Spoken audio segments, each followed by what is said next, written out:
They spent the next few days gathering supplies and researching ways to protect themselves from supernatural forces. Lily found references to protective symbols and rituals in an old book on folklore, and they practiced drawing them until they felt confident. They also brought along flashlights, first aid kits, and walkie-talkies to stay in constant communication. On the night of their return, the three of them made their way back to the clearing. As they expected, the Midnight Carnival had reappeared, its eerie glow cutting through the darkness. They steeled themselves and stepped into the carnival once more. This time, they moved with purpose.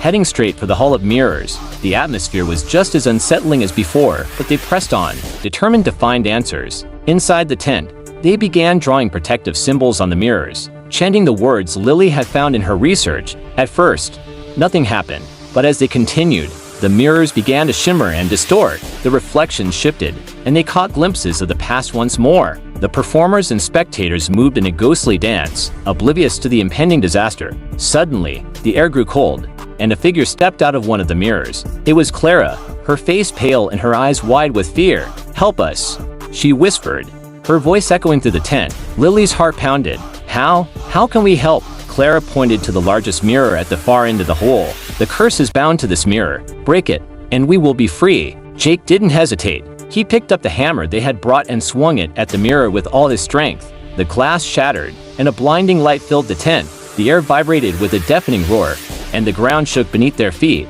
When the light faded, they found themselves standing in the clearing once more. The carnival was gone, and the forest was silent. The oppressive atmosphere had lifted, replaced by a sense of peace. "Did we do it?" Tom asked, his voice shaky. Lily nodded, tears of relief streaming down her face. "I think we did." As they made their way back to town, they felt a sense of closure. The Midnight Carnival had been a haunting presence in Elmswood for over a century, but now its restless spirits could finally find peace. In the weeks that followed, life in Elmswood returned to normal. The legend of the Midnight Carnival faded into memory, but the bond between Jake, Lily, and Tom grew stronger.